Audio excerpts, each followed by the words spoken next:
ఇచ్చిన న్యాయవాదులకు కూడా ఎలాంటి సమాచారం అందించలేదు కాబట్టి లోపల ఉన్న ఫోన్లు అన్నీ కూడా స్విచ్ ఆఫ్ అయ్యాయి, ఎవరు కాంటాక్ట్లో లేరు అని చెప్తున్నారు. ఒకసారి మాట్లాడే ప్రయత్నం చేద్దాం. అసలు ఏం జరిగిందో మాట్లాడారా సార్? లోపల ఏం జరిగిందో ఏమంటున్నారు సార్? మిమ్మల్ని అలో చేయట్లేదా లోపలికి? ఎవరు రానియట్లేమ్మా, లోపల రానియట్లేదు, తెలియదు మనకి. ఇంకా లోపల అధికారులు ఎవరిని రానివ్వట్లేదు అని చెప్పేసి ఆ న్యాయవాదులకు చెప్తున్నట్టుగా చెప్తున్నారు. వారు అనుమతిస్తేనే లోపలికి వెళ్ళే అవకాశం ఉంటుంది కాబట్టి ఇక్కడ వెయిట్ చేస్తున్నామని చెప్తున్నారు. దీనికి సంబంధించి రైట్స్కి సంబంధించి సడన్గా వచ్చి ఈడీ అధికారులు ఇలా సోదాలు చేయడం రాజకీయంలోని కక్షగా భావిస్తున్నామని చెప్పేసి కూడా వాళ్ళకి సంబంధించి చెప్తున్నారు. బీఆర్ఎస్ పార్టీకి సంబంధించిన కార్యకర్తలు నాయకులు కూడా పెద్ద ఎత్తున ఇక్కడ చేరుకుంటున్నారు.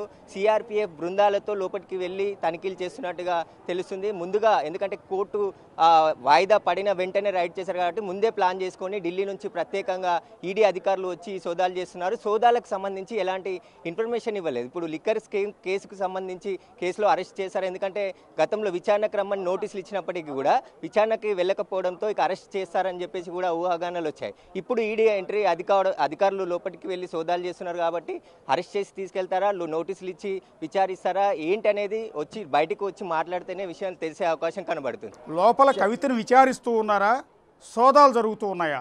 ఈ రెండింటికి చాలా పెద్ద తేడా ఉంది.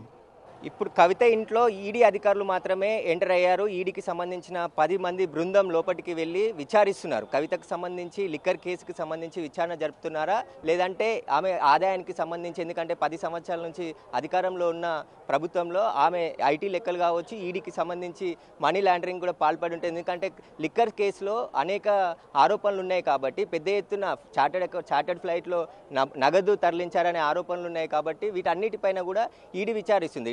ఢిల్లీకి ఈడీ కార్యాలయానికి వచ్చి విచారణకు పాల్గొనాలని చెప్పి నోటీసులు ఇచ్చినప్పటికీ కూడా లెటర్ రాయడం జరిగింది. నేను ఈడీ ఆఫీస్కి రాలేను, ఇంట్లో నుంచే వర్చువల్గా విచారణకి అనుమతిస్తే నేను సహకరిస్తానని చెప్పేసి కూడా చెప్పడం జరిగింది. కాబట్టి ప్రస్తుతం అయితే కవిత ఇంట్లో ఈడీ అధికారులు మాత్రమే సోదాలు చేస్తున్నారు. ఆమెను విచారణ కూడా చేస్తున్నట్టు తెలుస్తుంది.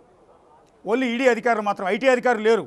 ఐటీ అధికారులు రాలేదు, ఈడీ అధికారులనే చెప్తున్నారు. వాళ్ళు వచ్చి బయటికి మాట్లాడితే స్పష్టత వచ్చే అవకాశం కనబడుతుంది. ఎందుకంటే న్యాయవాదులను కూడా లోపలికి అనుమతించలేరు కాబట్టి ఆ లోపల ఉన్నవారికి సంబంధించిన సమాచారం ఏది ఇప్పటివరకు బయటికి రాలేదు. సెక్యూరిటీని కూడా పెట్టి గేట్ కూడా క్లోజ్ చేయడం జరిగింది. వారికి కావాల్సిన వారిని లోపలికి అనుమతిస్తున్నారు. అసలు లోపల సోదాలు చేస్తున్నారా లేదంటే కవితని విచారిస్తున్నారా అనేది కవితకు సంబంధించిన కుటుంబ సభ్యులు వచ్చి మాట్లాడితే తెలిసే అవకాశం ఉంది. కవిత హస్బెండ్ కూడా కొద్దిసేపటి బయటికి వచ్చి లోపలికి వెళ్ళాడు తప్ప ఇక్కడ మాట్లాడలేదు ఆయన. కాబట్టి లోపల ఏం జరుగుతుంది అనేది ఈడీ అధికారులు బయటకు వచ్చిన తర్వాతనే విషయం తెలిసే అవకాశం కనబడుతుంది.